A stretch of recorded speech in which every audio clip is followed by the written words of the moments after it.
দেখতে পাচ্ছেন সেই ছবি হাওড়ার শালকিয়ার 44/145 ঘুষুরি জেন মুখার্জি রোডে তুলো কারখানায় তুলোর গোডাউনে বিধ্বংসী আগুন এবং দমকলের 4টি ইঞ্জিন। এলাকা ধুলো ও ধোঁয়ায় পরিপূর্ণ, কোনো হতাহতের খবর এখনো পর্যন্ত পাওয়া যায়নি। 4টি ইঞ্জিন এসে পৌঁছেছে আগুন নেভানোর কাজে। এলাকা ধুলো এবং ধোঁয়াতে পরিপূর্ণ, এলাকায় কোনো ঘটনাস্থলে কোনো সেইভাবে হতাহতের খবর নেই।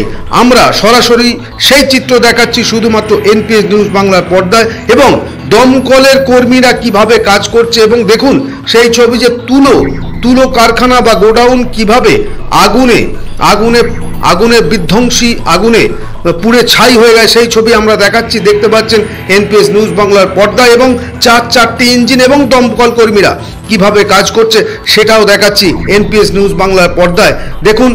দেখুন দমকল কর্মীরা কিভাবে পরিদর্শন করে কিভাবে আগুন নেভাচ্ছে, এবং বেলুড় থানার পুলিশও সেই ঘটনাস্থলে উপস্থিত। এই ছবি শুধুমাত্র দেখতে পাচ্ছেন এনপিএস নিউজ বাংলার পর্দায়। তবে কি কারণে আগুন সেটা এখনো জানা যায়নি। প্রাথমিক তদন্তে জানা গেছে শর্ট সার্কিট থেকেই এই আগুন। আনন্দ জয়সওয়ালের report, NPS news Bangla, Ghusuri, Howrah.